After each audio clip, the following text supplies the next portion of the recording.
I need it. The hero gave it. And I am alive.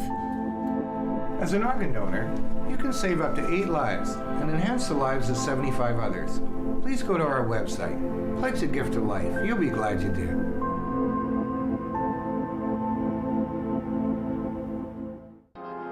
When you give a part of yourself through Canadian Blood Services, your donation could go on to captivate a country, fuel the future, be the best dad,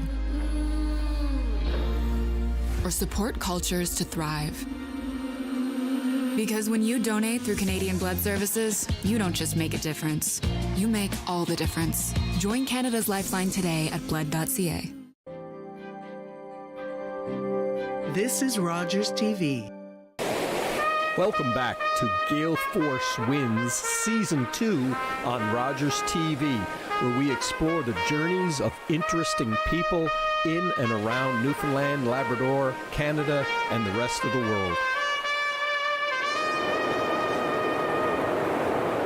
Welcome to another edition of Gale Force Wins. I got to tell you, there's optimism everywhere in Newfoundland and Labrador, and we are certainly happy to be a part of just amplifying people's stories so that our broader audience can walk away feeling good about themselves and maybe take some positive steps as well in their lives. I'm Allan Dale. With me as always, my good buddy Gerry Crew. How are you, Gerry? Well, you know, I always tell you I'm excited, but I've been telling you about Anne. I don't know Anne, but I saw you speak at a Board of Trade luncheon or something, and I came away from there pumped. How much have I been telling you how excited I am about this? Yep, 100%. I even told you to change your clothing because, you had a hoodie on. Can't do that, right? I was going for like street casual. Yeah. I had a hoodie, and Gerry said, no, you don't need a hoodie. I thought it would have been okay. But anyway, enough about... It would have been okay. Well, you know, 100%. We're authentic here, and just had to bring that up. No, I'm excited. Can you tell? I'm excited. We just want to dig into your journey. Take it away, Alan. Yeah, so Anne, why don't you go ahead and introduce yourself? Sure. Well, I'm Anne Whelan. That's the name I was born with. And I had another one in the middle there for a little while. But, did you? Yeah, I did. You going to tell us? Yeah, we'll get to that.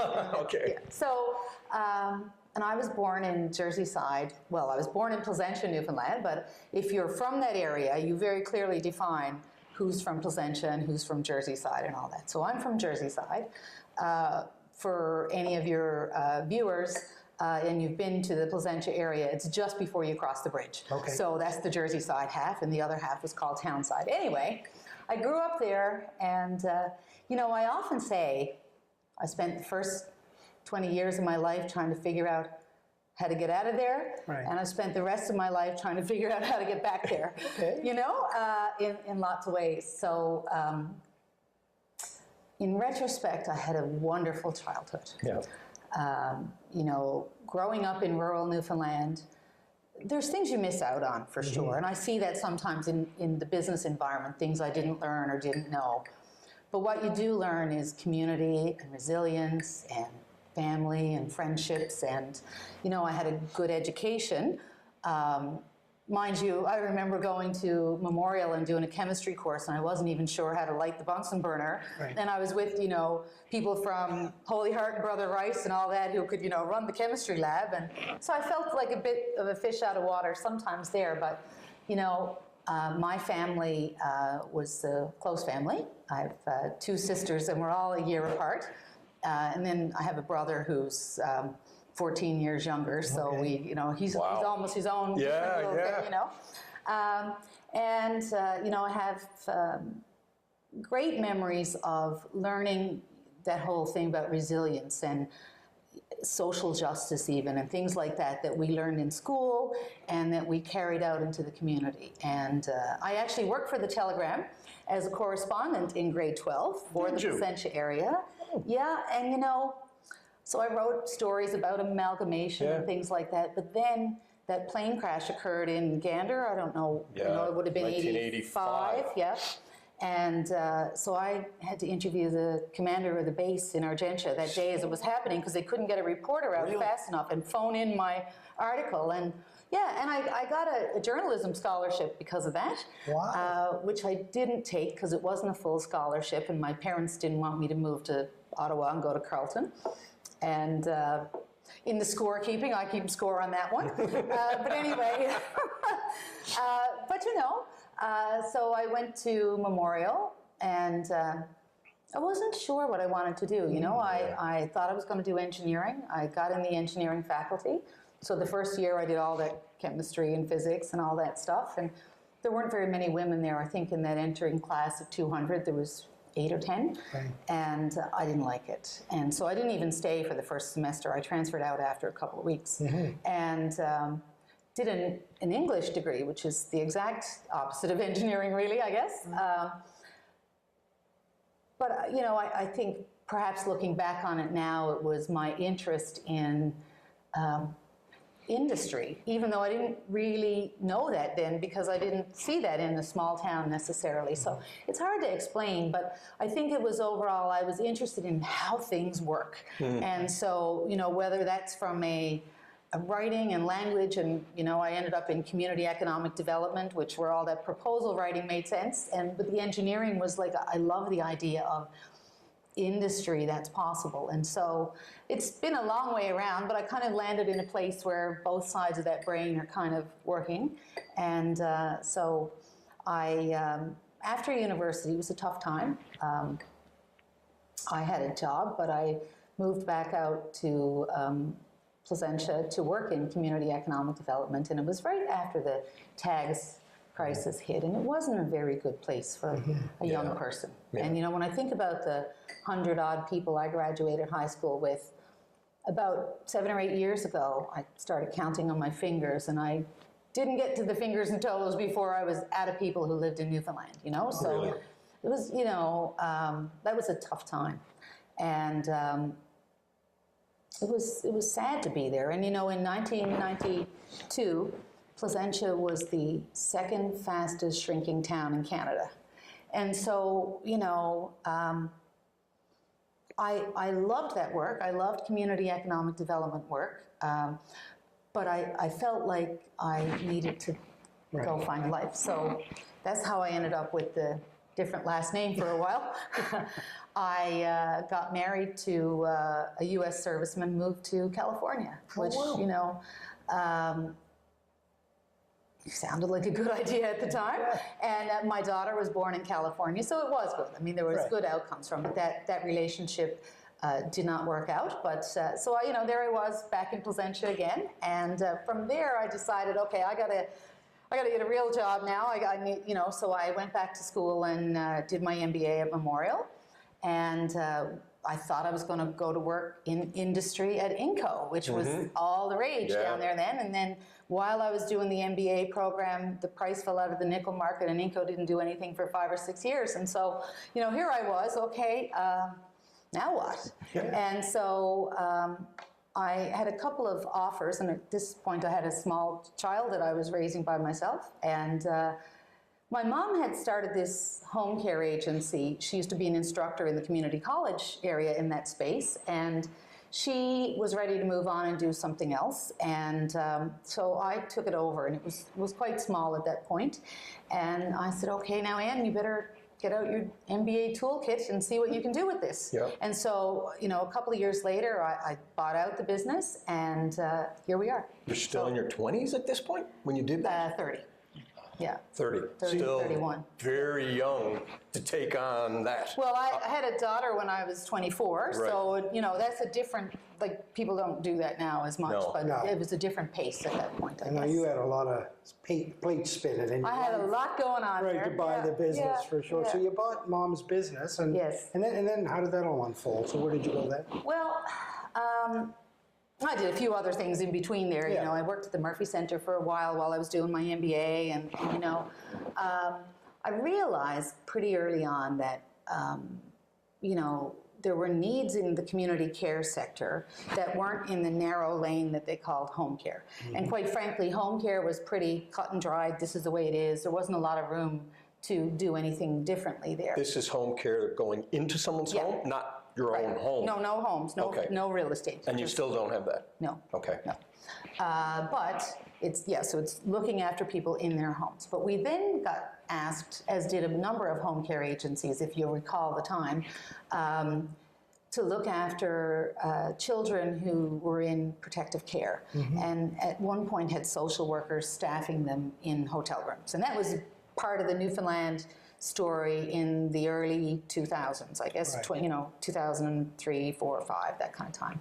So we got involved in doing some of that work, and I realized that we needed to know it. It's not just about showing up and looking after somebody. So I reached out to people who ran this program for children in residential care at a Cornell University, who worked with organizations to develop their capacity. And I think this is one of the boldest things I ever did in my life. And even though we did not have a government contract to do it, I signed a 2-year contract with Cornell in US dollars, which killed me, to say, teach us how to do this. And it was a humbling learning experience for us. But from that, we grew into the largest provider for children's services in Newfoundland and Labrador. There are a couple of others now because they've changed the space up a little bit, but at that time we certainly were. And really the first one that had a public oversight but a private delivery model, which is a bit of a hybrid space. Right. And touched a lot of lives that way. And so from there we've grown into other things, and some have worked and some haven't. And I think it's, the two sides of the brain there happen from time to time, all of this sort of community work and all of this stuff, which is really how I'm wired, but I get really excited about industry and tech and all that stuff as well. And so, as the business has progressed and matured, and there are people who know more than me leading those organizations that provide the direct care, I have, moved into how can we invest in innovation and growth to help these and other community care kind of organizations do better. So in this building, there's some software development happening to help plan better self-managed care in the home care space. We're also doing some work around how to make hospital discharge planning smoother and less likely for people to need to return because things are not working out. And so we're in dialogue with a couple of provinces around all of that. So lots of exciting things happening. And, what I'll say is, getting back to your initial question, which is about, who am I and how did I grow up and all that, I really would have to say that the best lessons I've ever learned, I learned a lot at Memorial and at other, courses and programs. And, I've ended up doing some corporate board work and that kind of thing. But I had some fantastic kitchen table lessons from my parents, from their friends. Our kitchen table, we were like probably the last generation that listened over the vent, the wood stove and all that stuff. And I remember, my dad and one of his friends, Nick Kareen, who was later an MHA for the area, and another guy who was the mayor of Jersey Side, and they would get together and have cups of tea, and they weren't drinkers, any of them really, so they would have tea and toast in the night, and the politics of the day were discussed. Were you at the table? Were you lingering? Where were you at this point? So sometimes we would be listening, kind of around in the kitchen, but if we made ourselves visible at all, we drove upstairs, and so then we would listen, at the grate. And the conversation was different when we were there and not there. So there'd be a few swear words when we weren't there, and there would be a little more pointed, conversations about what the mayor of this town was doing versus that town, and but I remember learning lessons like. The hunger strikers in Ireland, and asking my father what that was all about. And I remember the morning the Ocean Ranger sank, and we all stayed home from school to listen to that radio.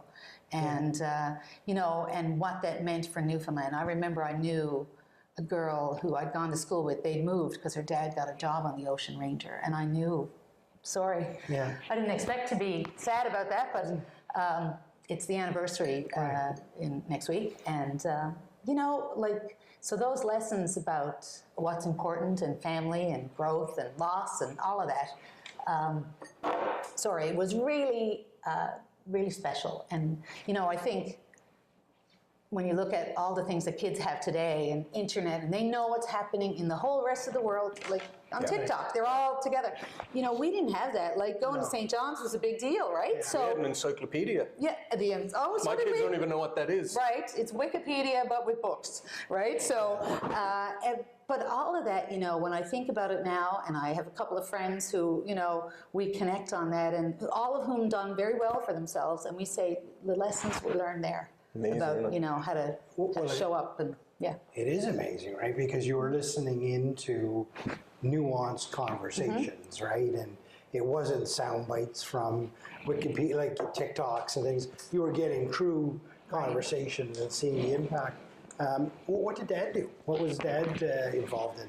So my dad was a tradesperson first, so he went to work on the base in Argentia, and he ended up as director of public works there. And then when the community college system opened up, he went back to university at the age of 40 or so and did a voc ed diploma and then degree. So he was the vice principal of the community college in Placentia.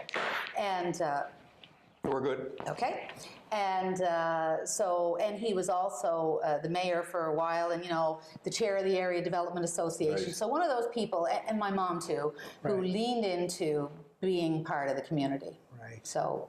And your sisters and the really, really younger brother, what were they up to? Okay, so... Because I'm a really younger brother, too. Are you? With 4 older sisters. Oh, well, you get it then, yeah. A little bit spoiled, maybe? A little bit. Yeah, I had a wonderful upbringing. Excellent. Just like we need a whole podcast. You need a whole issue. And if you got my brother, you could do a whole series on that one, I think. So anyway, so all 4 of us are very close. Right. And we weren't always because of that space, but now we are.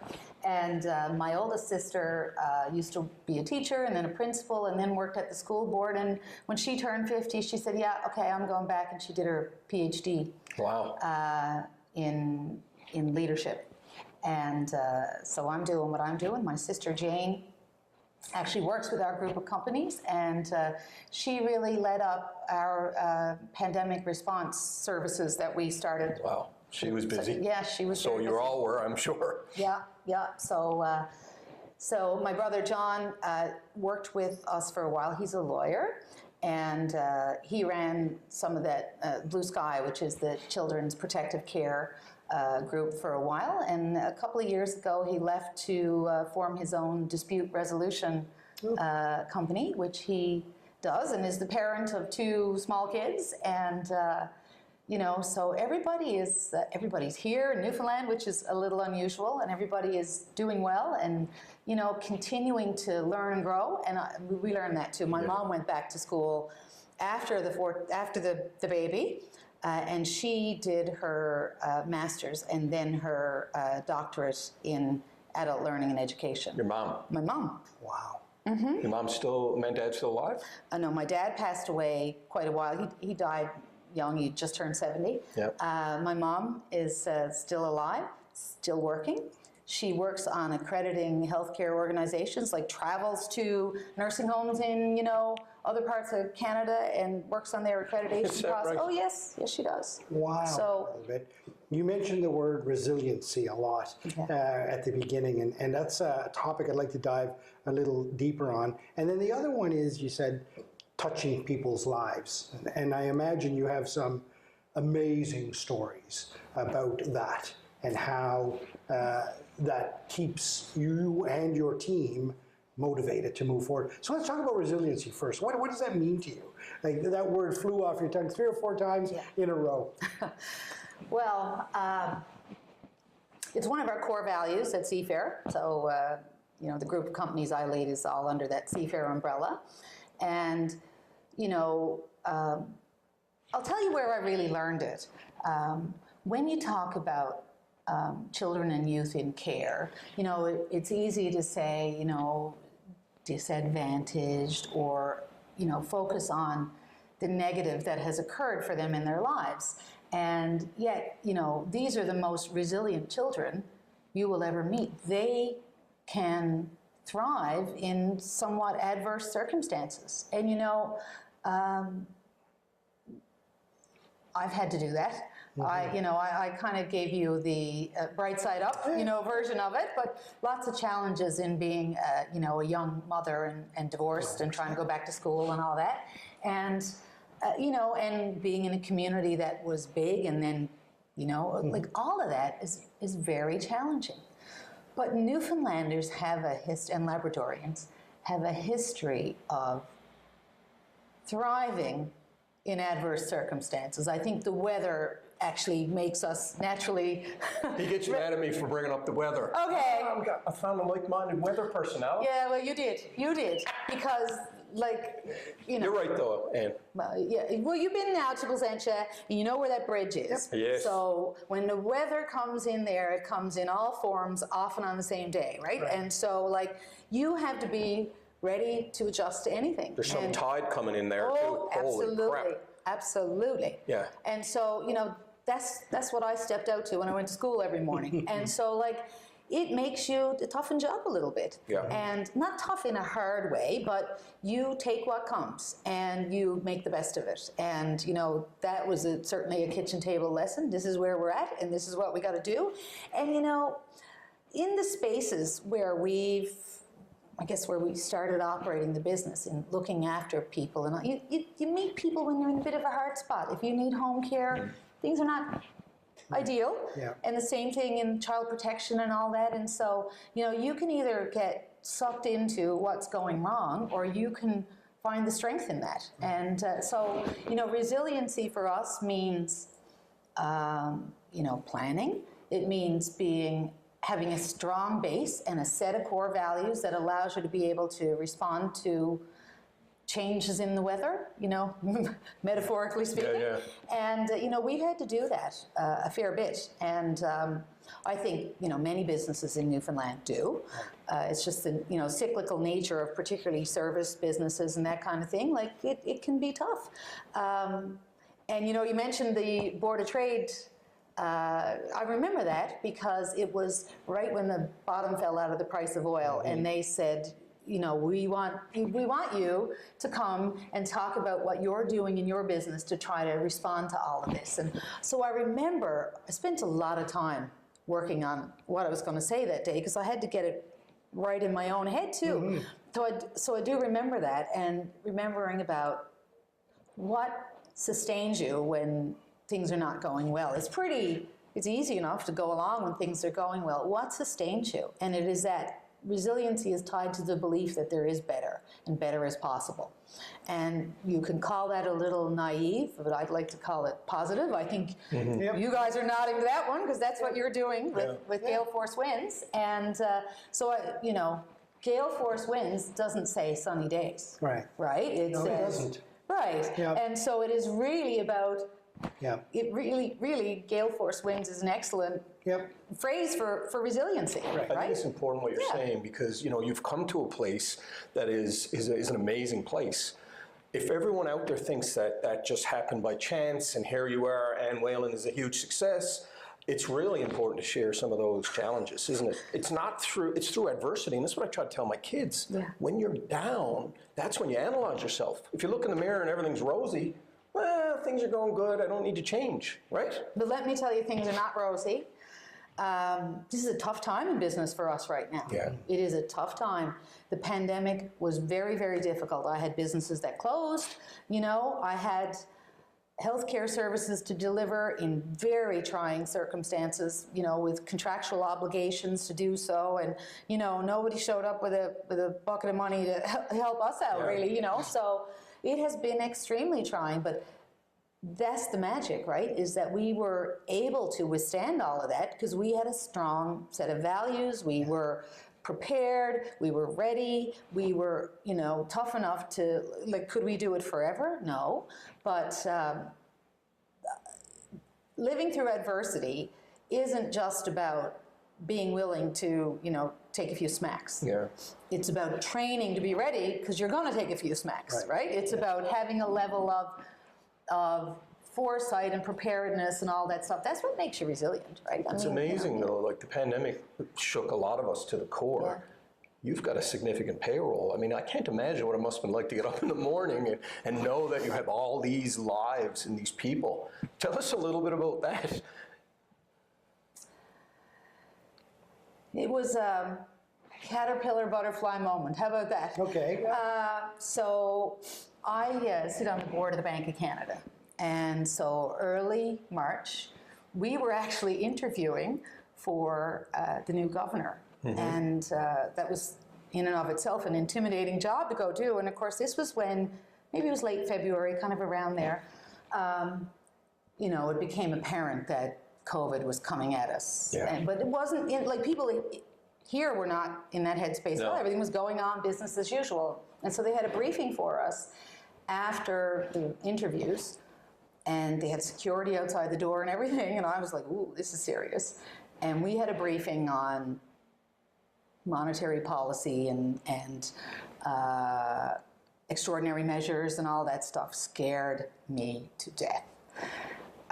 And I got home, and next morning I called the VP of the Bank of Montreal, which is where we bank. I said, now, we need to have a conversation about if government shuts down and all these things shut down and I still have to look after people, or I'm going to shut down, we need to extend some credit here, and I got to get this in place, boom, boom, boom, boom, boom. And then I called all my business colleagues and said, go do this if you can, right? So we were getting ready then, and we had just sold our house, and the house sale fell through, and we were building another one. The cost of that doubled, you know, as you can imagine. Oh my God, oh my God. Yeah. And then all the businesses, and no masks. People, you know, and I got to tell you, I went from being scared to being calm. And how I did it was I said, okay, if this is the end of the world, Anne, what do you want to do? Yeah. And I actually remember having that conversation with myself. And I said, It felt like it, didn't it? It did. The first few weeks of that, it felt like the end of the world. And I said, right, I'm going home. And I went out. We have a weekend spot we bought in Placentia. So that's where I'm going. And so my husband and I packed up the house and went out there. My daughter was out there too, so that made sense. And I said, now I got to worry about all these seniors who are home and all these kids in care. Like, they can go home. Right. We are their home, you know? And so I got to find a way to allow these home support workers to be able to go to work. And I remember talking to a woman in Placentia, Sandra Power, who's Wayne Power's mom, actually. And said, Sandra, I went to Walmart, I bought every bed sheet they had. I said, any chance you can get the quilting group to make me some masks? Within 2 days, they had 500 masks sewn for me that I could give out to home support workers. 500 in 2 days? Yeah.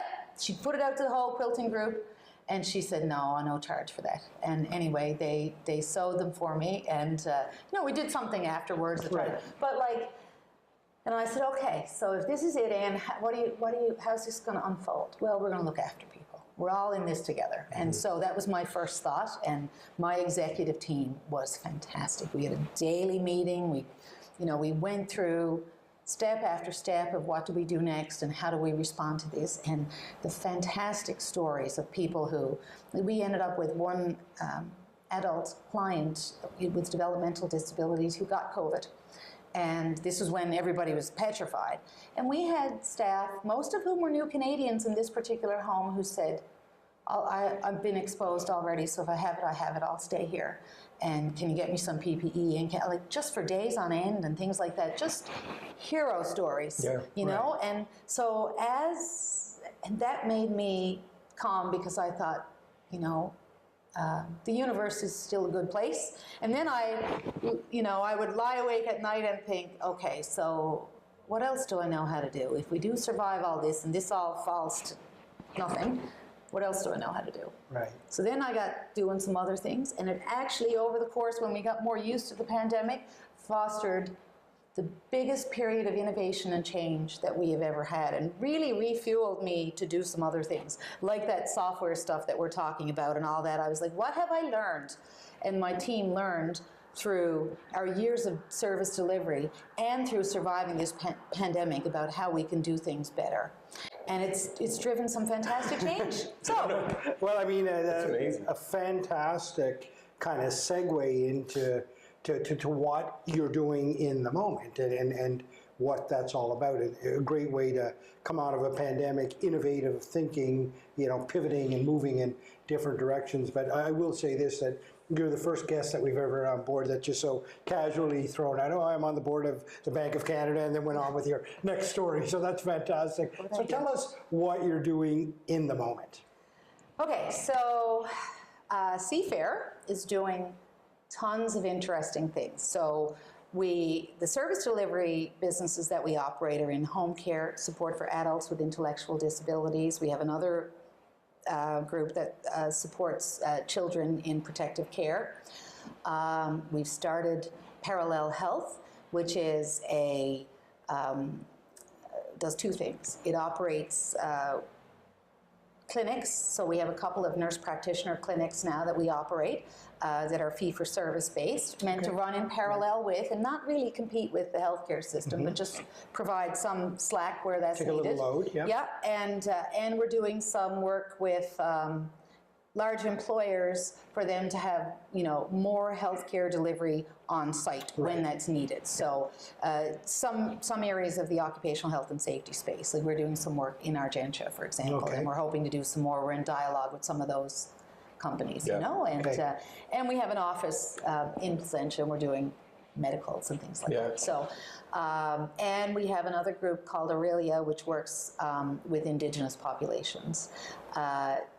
Mostly in their child protection, but moving more into their overall health delivery services as well. So we're not so much a direct service provider there as we are a capacity builder. We've helped, for example, in Shashashi to get their group home, helped the Innu in Shashashi get their group home to meet provincial standards and to be operated with Innu staff. Right. Because it's so important to have, role models that look like you and understand your culture and do all those things. So that's kind of in the health services delivery space. We have a business called Headway, and we have a home care agency in Florida, which was really dramatically challenged by the pandemic and then the hurricane, because it's in Naples, which is right where that hit, just as we were getting over. Holy crap. Yeah, really. Yeah. Resilience. Resilience. Yes, sir. Did you buy that down there or start it? Started it. Wow. Yeah, from scratch. From scratch. In retrospect, it might not have been the best idea, but who could predict the weather? And, right? So, but it's doing well now. It's, it's picking up steam now.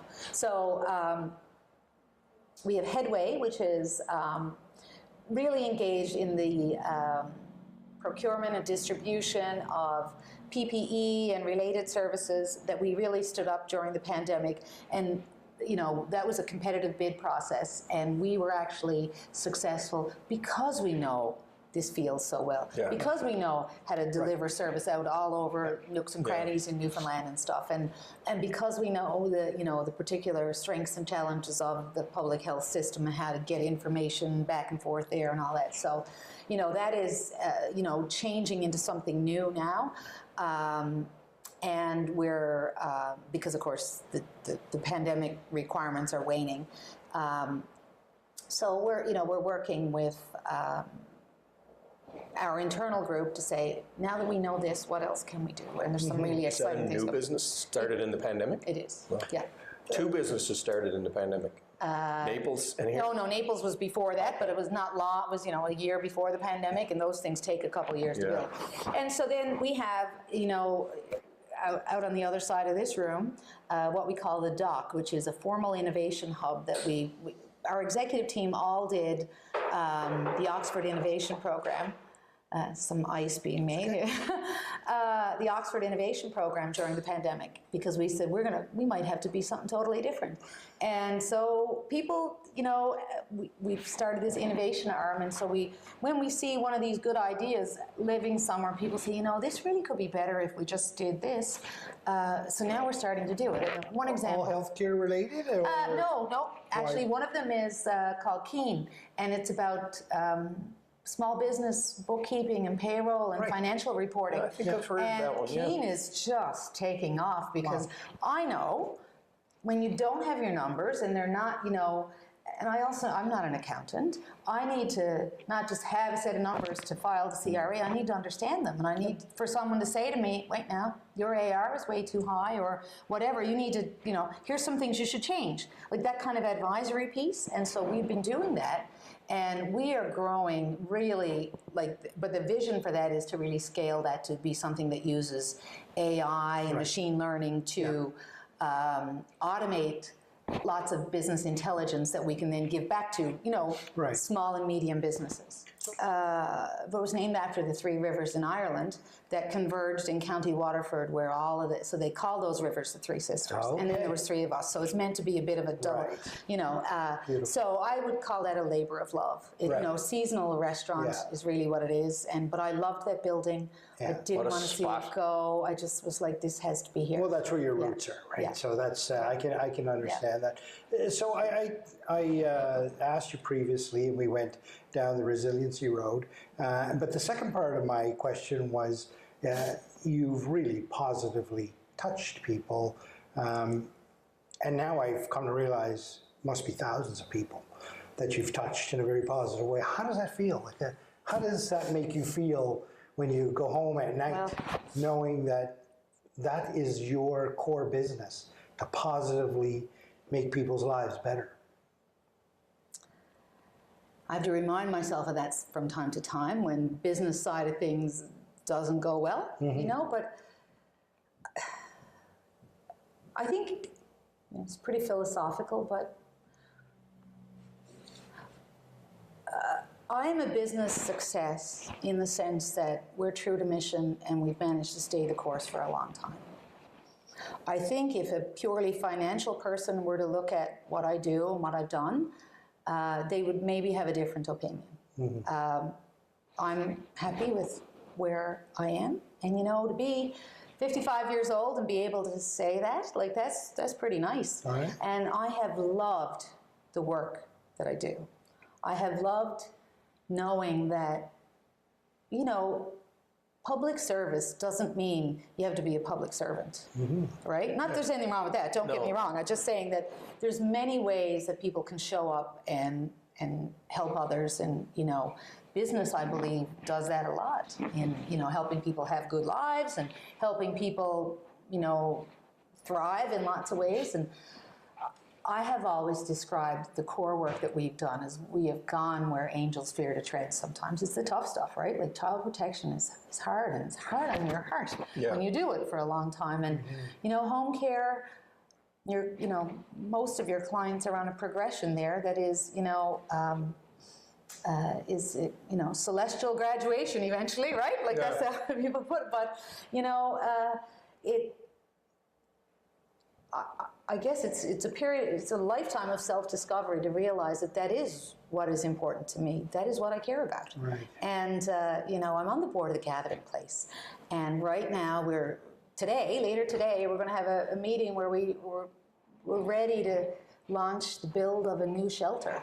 And when you see the need that's out there in the community, my sense of, and this is back to kitchen table stuff, my sense of justice is that how can you not try to look after people and look out for them? So, I guess that's who I showed up in the world as. I feel like, some of the biggest thing, I'm not as directly involved with the clients that we have anymore in the way that I used to be when the business was smaller and I knew them all by name and, and the kids in care, I would go visit them all with Christmas gifts and stuff. It got too big for all that. But, what I try to take on as personal challenges now for looking after people is trying to do the right thing all the time. Like, I am very proud of the fact that our executive team is diverse in every way. There's 6 people on the executive. There's 2 women, there's 2 white men, and there's 2 men who are persons of color. And, that is the right proportion for our population. And you don't see that very often. And it wasn't an accident either. It was very deliberate to say, let's be the changes that we're asking for in the world. And I know that's pretty, that's a 20, maybe I'm naive, and that's a university notion of be the change you want to see in the world.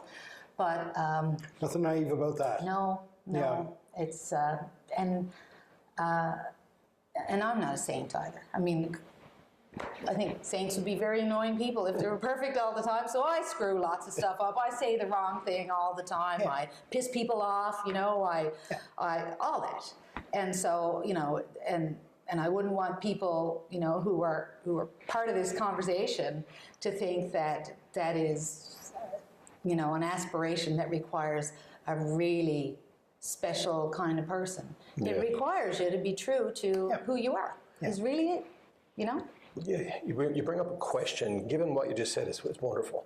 We've talked a good bit about imposter syndrome. Can you talk a little bit about, like, has that ever entered your head?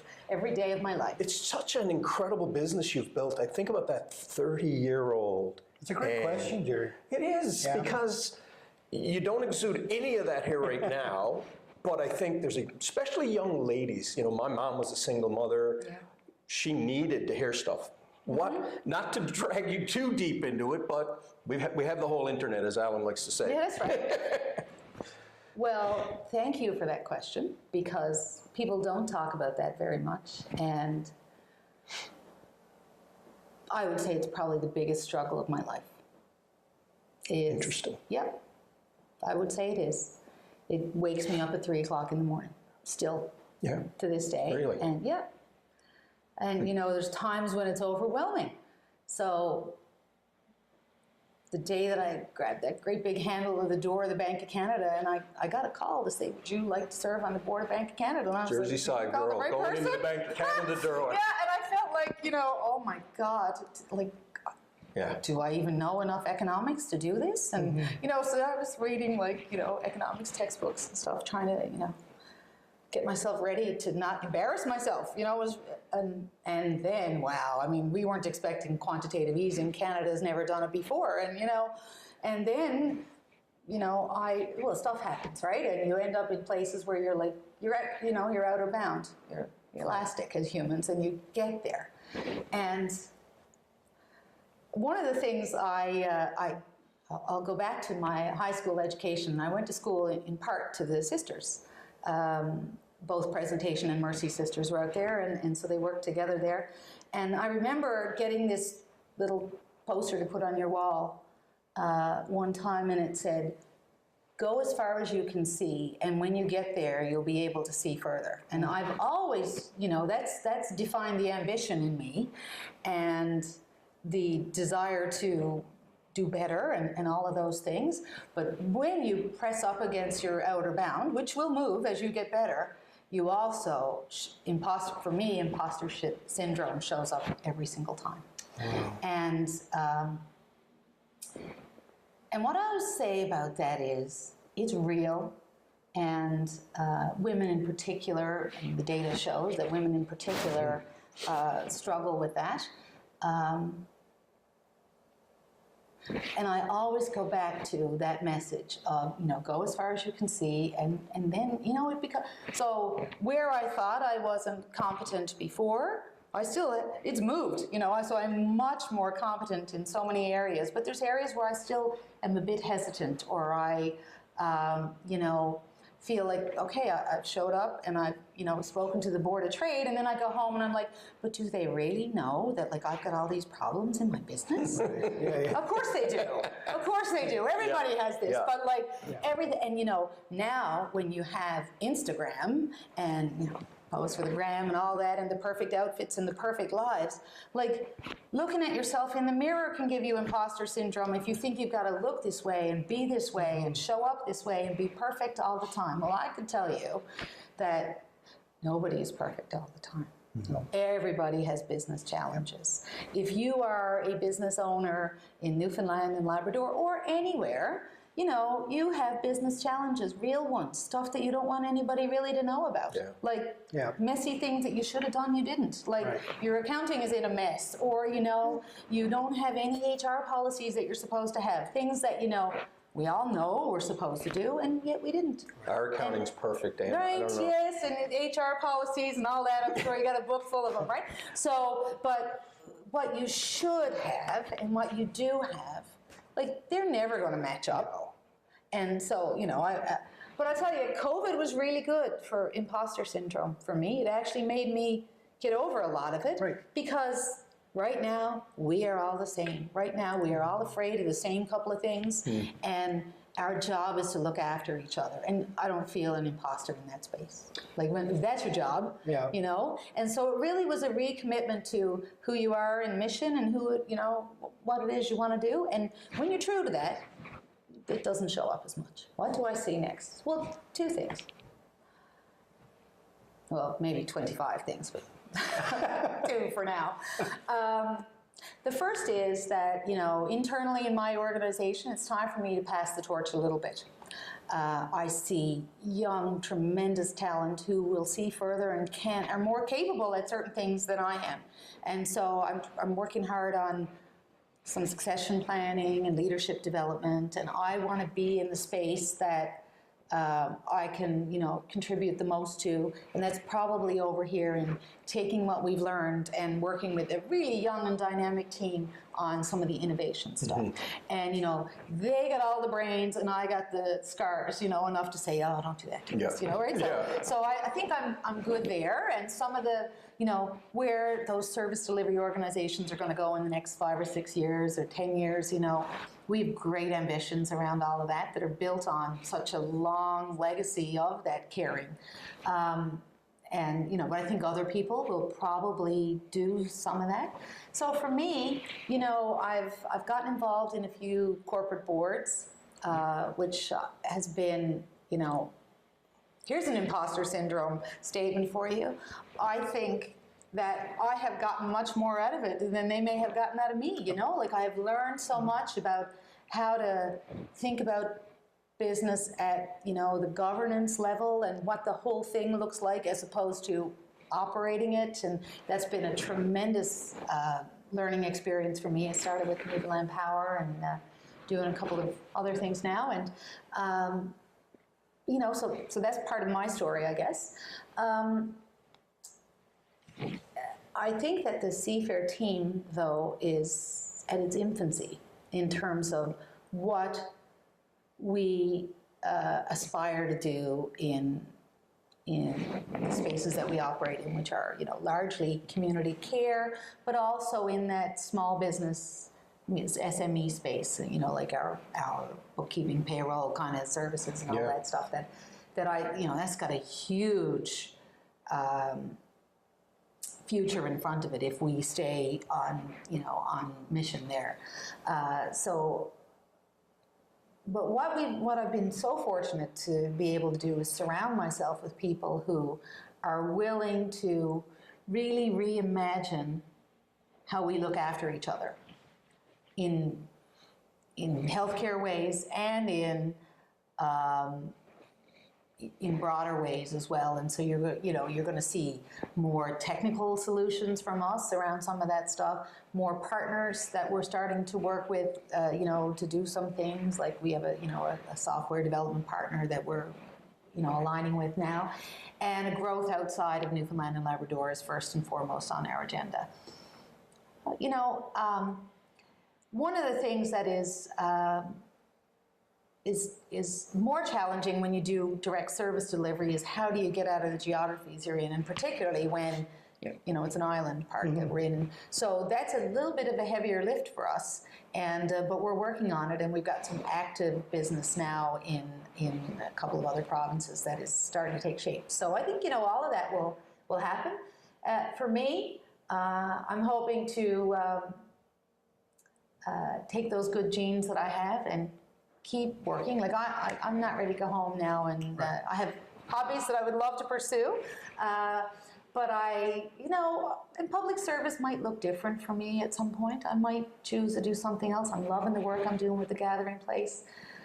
You know, from time to time, I've toyed with the idea of becoming involved in politics. If it was what it used to be when they talked about it around my kitchen table, I would. Right. Yeah. What it's become is not something that I have the temperament for. Well, you know, bring it right back to the beginning of the conversation, it's my kitchen table craft. Really, I suppose, in lots of ways. some of the people who are part of my executive team, I guess, I've worked with one of them was a child and youth care worker when we started off, he's here 19 years or something, he's not 40 yet, so other people are newer to the organization. But we have a group of people who are really aligned on core values. And everyone in this organization can tell you what our core values are. And we list them off, right? We talk about them regularly. And resilience, entrepreneurship, community, fun. Imagine having fun as one of your core values, but we do, right? And integrity, and all of those, and action. Actually, I had to put action in there because, it's one thing to talk about is another thing to get her done. Yeah. And we all show up with that set of values around the table. And now I tell you, if you can get, and then that trickles out into how they lead the various parts of the organization that they all lead. If you can get people showing up with that set of values, many, many things are possible. Right. And that is a good room to walk into. So we have that meeting every week. And, I can honestly say there are days that I've loved my job and there's days that I've been really angry and upset about various things. But I have always been happy to see them and always grateful for that conversation every week. There's a trust and a level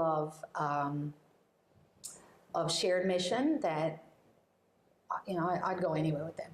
And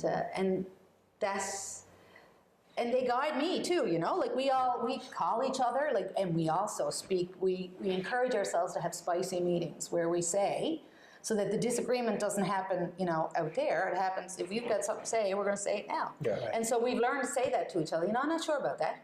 Or, no. and we do, and we have that. And it's remarkable. And, how does someone, if that's happening, it's always curious to me. I got involved in an environment where I had to say no a lot of times in a very large organization. And unfortunately, I don't want to be the no guy. I want to be the yes guy. But how do you get a culture where it's okay to say no? That's really hard, and I've had to really work on that because, yes, sure, I'll do that. Yes, sure, right? And you want people to be happy. Yeah. Saying yes all the time. So I think you learn that when you screw it up often enough. That's ideally there's a better way. That's how I learned it. Is okay, and no, that's not going to go well, right? And you get a bit more foresight. But that starts with trust. Yeah. So when all teamwork starts with trust and team selection. So you have to be prepared. Even if someone is a great performer, if they don't share those core values, they can't be part of that team. No. And being part of the team. So we always talk about you're always on two teams. The team you lead, if you're a VP or something in our, and the team you're on. And it's more important for you to do your hardest work with the team you're on, right? So,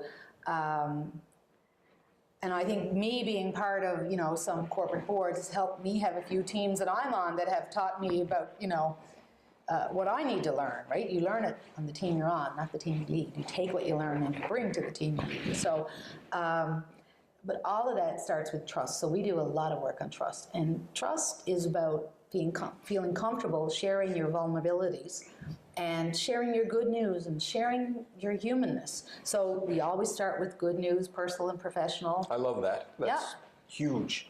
We always do. And, these are habits you learn from things like the 7 Habits or some of those, the fast-growing companies kind of models and stuff. And we always... we know about each other's families because of all of that. Because personal good news is usually about your family or your kid or your something, that builds trust over time when you do that repeatedly. And we learn some phrases on how to challenge people without being, a jerk about it, right? And, to say, let's explore that another way. And we actively challenge ourselves to do that. And somebody sometimes plays the role of devil's advocate here so that you can do it in a way that's kind of safe. How to destroy trust is easy, right? Talk about people behind their back, say yes to their face and no behind their back and all that kind of stuff. That, you got to call that out when you see it too. And a fantastic vision of where you're going. And I will ask you this. You've been somebody who's had quite a journey. Clearly come from a wonderful foundation, but you've been around the block. You've been through some hard times. You've built businesses. You continue to build businesses. You're part of community, not only locally here at the Gathering Place, but you're part of our community by being on the Bank of Canada. You're impacting this country in many, many ways. What piece of advice might you give the audience here today?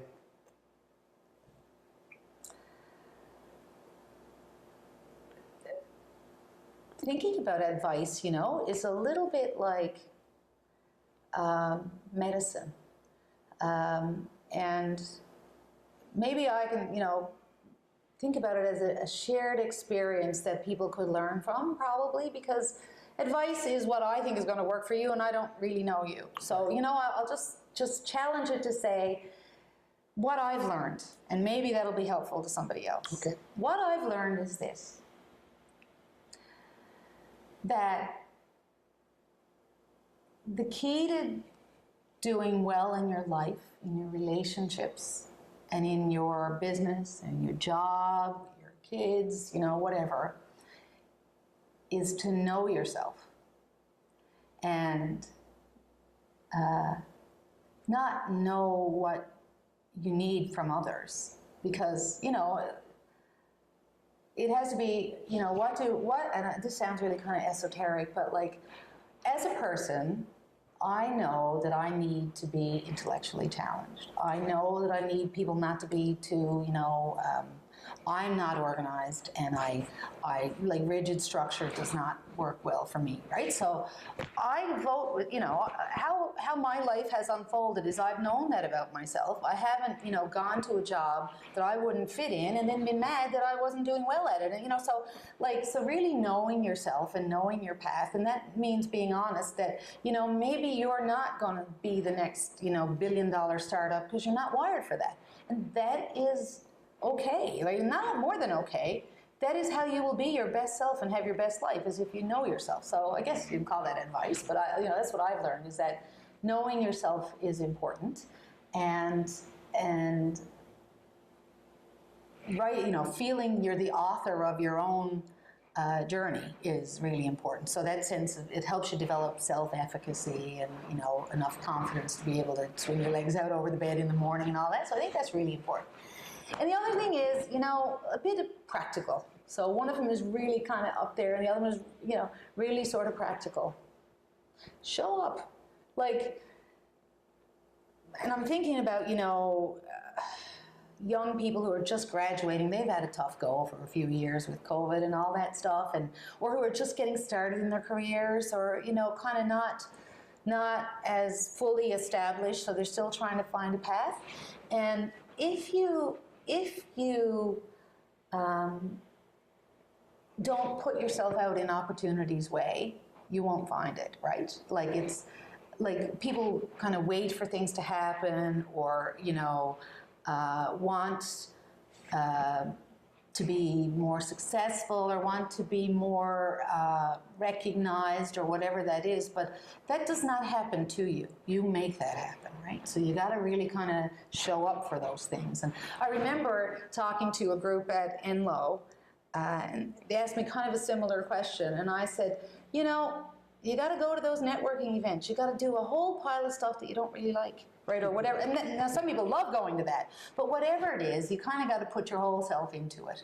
And putting your whole self into it is a little risky sometimes, and because it feels like, okay, well, what if it doesn't work, and I've been an imposter, and you end up with all that. But the advice, really, I suppose, if you do want to put advice on it, is just live it to the fullest. Don't hold back. Thank you for tuning in to Gale Force Wins Season 2 on Rogers TV, where we focus on conversations with leaders, business owners, and change makers that inspire. Please tune in next week.